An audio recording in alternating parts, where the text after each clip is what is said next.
دا د یو جادوګر او د کروکوډایل د بچي کیسه ده، یعنې د مګرمچ د بچي کیسه ده چې یو جادوګر یو کروکوډایل بچی واخلي او هغه له ګانا بجاول ورځي، یعنې کروکوډایل چې کوم وي د له ګډا هم ورځي او ګانا وهل ولا هم ورځي. دا جادوګر دی ردی د پاره واخلي چې زه غره د وجې ډیر زیات مالداره شم، خو څنګه دا کروکوډایل د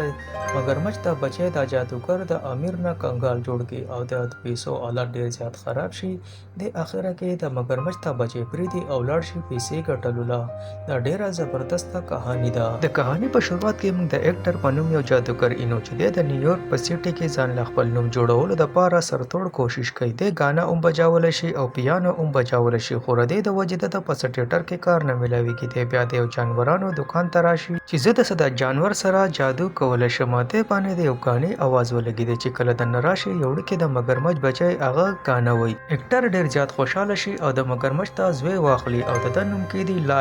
لایل دی خپل کور ته راولي. او د لایل چې کومې دی ډیر زیات یریږي. ایکټر په دغه ځای کې غانا شروع کړي نو لایل وسره هم په غانا باندې سٹارټ شي، یعنی دی هم غانې شوقین وي. بل طرف ته ایکټر یو شو بوک کې خو د سره پیسې نه وي. د خپل کور چې کومې هغه ګیروي کې دی او د لایل سره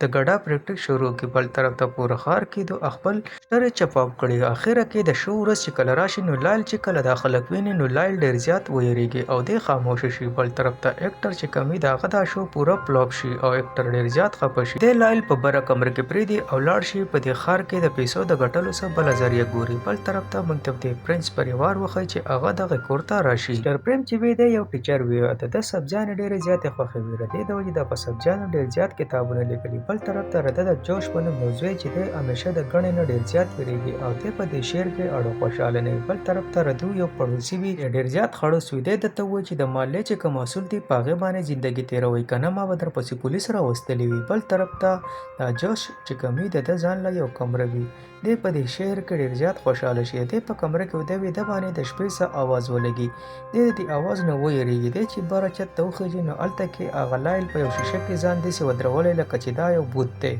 او خاموشه ولاړ وی. لایل چې وګوري چې په دلته خو اسم نشتی دی واپس لاړ شي ښکته کوشي. دینه بعد سار د مور د سکول لبوزي په دې غړه کې د ډیر زیات یریږي. د مور د په روډ کې راولي او ټرین د بوزي په ټرین کې د ورخږي. د پیلې ځل سکول ته چې لاړ شي د پیل ورځ ډیره خراب تیر شي ولې چې د یو مرګره هم جوړ نشي او د ډیر زیات پریشان وي. د شپې کور کې پړای کوي. د پړوسیان هغه بیلی راشي پښو او ردا غپي اوموس کی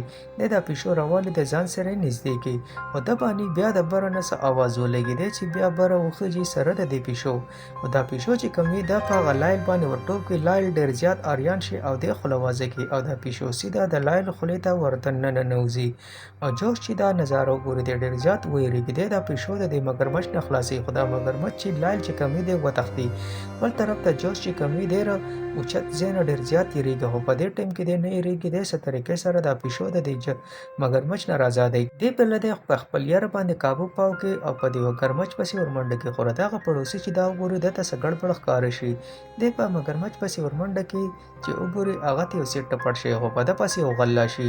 لال چې کله دا وګوري د یو غړغون ته ډرګیو کې او دا غل چې دا ډرګي ووري د ډیر زیات ویریږي او دغه ځای نه وتښتید خو د ډرګي سره د نه هغه پښو عمر اوزي. جو چې دا ویني دی وته چې اوس خو ماته واپس ته کور د تلو لار نه ده معلومه. لایل د پزان پسې بوزي واپس کور ته. سحر جوش ډیر په خوشحالي په دې غړه کې سکول ته رواني او د خپل مور ته انتظار ومونه کې د سکول ته لاړ شي او په سکول کې د سره یو جنې د په دې جنې د لګه خوخه خو د سره خبرې نشي کولای ردی د وجې د جنې ردان لاړ شي د خزان له نکټو د خبرې ولا نورځي. بل طرف ته لایل او جوش د رشپې په د نیویارک سیټي کې ډیر موج مستیانه کوي، یعنی هغه کیکونه راوړي چې کم کیکونه د په خوب کې نه لیدلي او بره د چت په سرناسي ځان له پارټي کوي. بل طرف ته د جوش چې کمی د ډیر زیات خوشاله وي د چې دا کیکونه وګوري چې داسې کیکونه خو ما چرته هم نه دي خوړلي او نه ما لیدلي. لایل ته وایي چې دا چې کوم خزه دا زما خپل مور نه ده او زه دوه کال وم چې زما خپل مور مړه شوه. لایل ډیر زیات خفه شي دی خو سویل نشي خو دی غانه شروع کی. بل طرف ته جوش هم د سره په غانه باندې شي. سار چې د مور کمرې ته راشه چې وګوري چې زما د زوی خو مګرمچ خوړو او دا د یرینا چاغه کی بل طرف ته د جوش او د مګرمچ دواړه راپاڅېدو چې کله دا نظاره وګوري مور یې ورته وویل چې د شپې خدای روغ وده شو د ده نه اخر ځنګلي موغلي څنګه روغ شو دا مګرمچ ته مور والا ډېره پویولو کوشش کوي خو دا مور یې نه پوهېږي جوش خپل مور ته وویل چې ته د لایل نه مه یېرېږه او دا یو زما ښه ملګری دی دا خپل خاوند ته فون کوي خو جوش ورته وویل چې زه په زندګۍ کې پهلي ځل داسې خوشحاله شوم هغه خوشحالي ماته د لایل نه میلاو شوه یعنې هغه زما یو رښتیانو ملګری دی دا مور یې خوشحاله شي چې زما خو هم ستا خوشحالي پکار ده د دې د وجې دا درته وویل چې خیر دی تو لایل یخودی شي سهار جوش کول ته تللی خو دا مور چې راشي په دې باندې څه اواز ولګي دا چې بره کمرې ته وروخیږي دا چې وګوري لایل لامبي په ټپ کې دا چې کله دا نظاره وګوري دا ډېره زیاته ویریږي ولې چې مګرمچ په اوبو کې لامبي دا کته ورمنډه کې لایل راکوز شي په دې پسې کته راشي دی خو خبرې نشي کولی د دې د وجې دی ګانه شروع کړي او د دې مور له خوراکه پخه کوي او د دې سره ډانس پارټي شروع کړي دا هم ډېره زیاته خوشحاله شي چې دا خو واقعي یو فرینډلی مګرمچ دی د دې د وجې دا خپل برډ ډے مناو کړي او د دې لایل یو تصویر جوړ کړي دا ښځه ډېره زیاته خوشحاله دا خاوند هم څه اریان شي چې نن زما په دې ښځې باندې څه چل شوی دی د دې نه مخکې خو به دې تندی وران و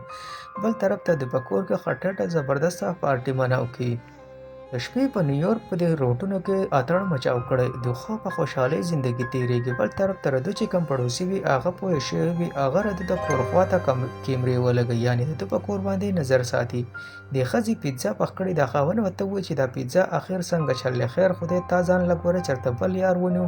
ولې چې تا خو زما دپاره د اوسه پورې پیتزا نه ده پخ کړې دا خپل خاوند هغه لایل سره میلاو کړي دی چې لایل ویني دی ډېر زیات ویریږي بل طرف ته اکټر راشي دا لایل چې اکټر ویني لایل د ده نه خفه شي واپس رواني خو دی زر په ګانه باندې سټارټ شي نو لایل هم د ده سره په ګانه شي او د لایل رضا شي اسماعیل چې کوم هغه مکان مالک ته فون وکړي چې داسې د اکټر په نوم سړی دی او هغه زموږ کره اوسېدلو راغی او ورته ووایي چې په کاغذونو کې لیکلي په کال کې دی 15 ورځې په خپل کور کې پاتې کېدی شي بل طرف ته لایل او جوش د شپې ښه اتڼ مچاو کړی وي د دې د وجې د میسیس مالک ته خوب نه ورځي دی سهار یوازې جوګینګ ته وځي بل طرف ته دا جوش اکټر او د ده د مور سهار راوځي او د ځان سره د کروکوډایل په روډ باندې ګرځي خلک دا سوچ کولی هم نشي چې یو مګرمچ په روډونو باندې داسې کولاو ګرځېدی شي بل طرف ته جوش چې راشي هغه د دې مګرمچ په خپل کور کې لیدل بالکل نه وي خو بل طرف ته دا مګرمچ د مخکې ریپریو یعنې کبډي بده کوله دته شټ راواخلي او دته ووایي چې راځه ته زما سره فایټ وکړه دی د سره په فایټ ورشي دا کروکوډایل چې کومې دی دته ځان اراو کې دی ډېر زیات خوشحاله شي د مګرمچ نه او دی هم د مګرمچ ملګری شي بل طرف ته جوش چې کومې هغه دته طرح طریقې ښیي او دی د لایل چې دی بیا تیاری د شو دپاره بل طرف ته دی په ګډا وګډا باندې ځان خوشحاله کړي دی وایي چې اوس په دی د هزارو خلکو مخامخ ضرور ګډېږي او بل طرف ته رتړه نه وي جوش دی منې کوي چې دی مه بوځه او دی به ویریږي او ستا دړه ارمانونه به بیا نه پوره کېږي خو دی جوش ونه مني دی د ځان سره شو ته بوځي چې د شو نه واپس راشي د اکټر د خولې حالات بیا خراب وي ولې چې دی ځله بیا لایل چې کمی هغه شو کې نو غړېدلی او غانې نه ویلي دې نه بعد اکټر چې کمی دوی ته وایي چې زه د پیسو بیا جوګاړ کوم راځم پیسې را سره ختمې شوې بل طرف ته ګرم د دوه هغه پړوسي د محلې والا راټول کړی چې د دوی په کور کې څه عجیبه طریقې دی خو په دې کې په صحیح موقع کې د اکټر چې کمی هغه واپس راشي دی کور ته او دته وایي چې ای د خر بچیا ته د کمی ښه سړی ته خو هم د خلکو په کور باندې نظر ساتي او خلکو ته کیمرې لګوي کرایدار چې دا واوري دی ډېر زیات اریان شي دی د اکټر ته وایي چې زه به تا سره ګورم او د دا محفل برخاست کړي دا ټول ډېر زیات خوشحاله شي چې اکټر موږ د ده نه خلاص کړو اکټر په دغه ځای کې بره وخیږي او په دې کې انیمل والا راشي او هغه د لایل چې کمی دی بوځي د دې مین ریزن دا وي چې اکټر دا لایل خرڅ کړی وي د دې په ذریعه ته پیسې میلاو شوي ولې چې د خلکو نه یېرېږي او اکټر ډېر زیات قرضداره شوی وي د پړوسي هم دا نظر وګوري او دا جانور چې کمی دا انیمل زو ته بوځي یعنې کوم کې چې جانوران بند وي جوش چې کوم وي هغه د لایل ازادولو کوشش کوي خو دا پلار ورته وایي چې بچیا دا ته نشي ازادولی دی ورته وایي چې نه لایل زموږ ملګری دی او د ده د وجې زه پیلې ځل ډېر زیات خوشحاله شوم او زما چې څومره یاره وه هغه د دې لایل د وجې ختمه شوه بل طرف ته لایل ډېر زیات خفه وي او دی ګانې وایي دا نور مګرمچان چې راته دا ګانې واوري راپاسي بل طرف ته اکټر ته د شعر نه وځي جوش چې کوم وي هغه هم خفه وي رده مور چې وي هغه هم خفه وي او دا پلار چې وي دی هم خپل د ریسلینګ چې کوم شرټ وي هغه کېدي بل طرف ته د پړوسي چې کوم پیشو وي هغه ځان له په د کروکوډایل پسې خفه وي جوش په دغه شپه باندې د کروکوډایل چې کوم کټ وي په هغه کې د شپې اکټر راشي او د جوش نه معافي وغواړي او دی وایي چې ما چې څه کړی زه په هغې باندې ډېر زیات شرمنده یم خو جوش ته د سره خبرې ونه کړي او بره لاړ شي بل طرف ته اکټر د شپې قزو ته راشي هغه کروکوډایل پسې د هغې سره میلاویدو دپاره د خپل لاس ته هتکړۍ واچوي. چوکیدار چې دا هتکړۍ وګوري دی دا کولاوی، خو د اکټر دا په څه طریقه د ده لاس ته ور واچوي او د ده نه چابیانې واخلي او لاړ شي په دې لایل پسې. لایل نه معافي غواړي، خو لایل د ده سره خبرې نه کوي، د ده نه ډېر زیات خفه وي. بل طرف ته په ده پسې دا نور مگرمچان را رواني او دی خوري. دی لایل ته منتونه کوي. بل طرف ته جوش راشي. جوش ده ته وایي که ته چېرته معافي وغواړې د لایل نه، نو لایل به تا معاف کړي. دی وایي چې زه د زړه نه ستاسو نه معافي غواړم او زه به آینده دپاره داسې نه کومه. دی لایل ته وایي چې ته د پرنس فیملۍ سره پاتې کېدی شې. دی ته وایي چې دا لایل د ده سره رضا شي، خو ده چې بار راوځي، بار پولیسان د ده په استقبال کې ولاړ وي. نو دې ځای کې دا اکټر ده ته وایي چې تاسو تښتئ په اسکوټر او زه دا پولیس روکوم. نو دی وایي چې موږ به آخر څنګه تښتو او آخر به د کومې پورې موږ تښتو، د دنیا نه به پټېږو. خو یو ځل به دا لایل ځان مخامخ راولي. د دې چې وګوري د ده د سکول ملګری وي، هغه یو شوله روان وي. دغه ځای کې اکټر په جادو باندې یو بم پړاو کړي او دی په دې سکوټر کښېني او لاړ شي هغه ټیټر شو ته، کوم کې چې د ملګري ټیټر شو کوي. دا جنۍ چې دا وګوري دا جنۍ ته هم ویریږي او دوی دا په څه طریقه دا جنۍ شاته کړي او دا کروکوډایل رامخکې کړي. دا جوش چې کوم وي دی په سټیج باندې راشي، خلک چې دا یو مگرمچ ویني دا ډېر زیات ویریږي چې یو اصلي مگرمچ په سټیج څه کوي. بل طرف ته پولیس هم راشي، انیمل کنټرول والا هم راشي. جوش په دې سټیج باندې ګانه شروع کړي. لایل ډېر زیات یریږي، خو دی راشي دی ورسره هم ګانه شروع کړي. خلک چې دا نظاره وګوري نو ډېر زیات اریان شي چې یو کروکوډایل ګانه وایي او دا ټول ډېر زیات خوشحاله شي. بل طرف ته د پړوسي په ده باندې کیس کړلی چې ده په کور کې یو مگرمچ ایښی په ده باندې کیس کړی. په جج باندې د دې ګرم دا خبره هم سې ولګېدی چې څنګه فیصله کوي. خو په دغه ځای کې اکټر راشي. اکټر ته د دې کور زوړ کاغذ میلاو شي، د لیروډا پیشو په ذریعه دته کاغذ میلاو شي دا چې د دې پړوسي پټ کړی و. په دې کې دا لیکلي د اکټر چې کمنیا وه هغه اصل کې دا زو هغه جوړ کړی او حکومت دوی ته یو جانور الاو کړی چې تاسو په کور کې ایښودی شئ. د دې د وجې جج د دوی په حق کې فیصله وکړي او دوی دا مگرمچ په کور کې ایښودی شي. د دې نه بعد جوش او دا مگرمچ په ټیکسي کې وځي سیل ته. بل طرف ته اکټر چې کمی دی ډېر زیات خفه وي، ولې چې دا یو شو بک کړي او دل یو جنۍ په ډبه کې یو مار راوړي چې دا مار ډېر زیات فایټر وي. هسې ګرانو کتونکو تاسو به په دې دوو جانورانو کې د ځان سره کوم جانور کمنټس کې د خپل رائے اظهار ضرور وکړئ. دا ویډیو لایک، دا چینل سبسکرایب کړئ، بیل آیکن در سره آن کړئ چې هره ویډیو تاسو ته ملوي.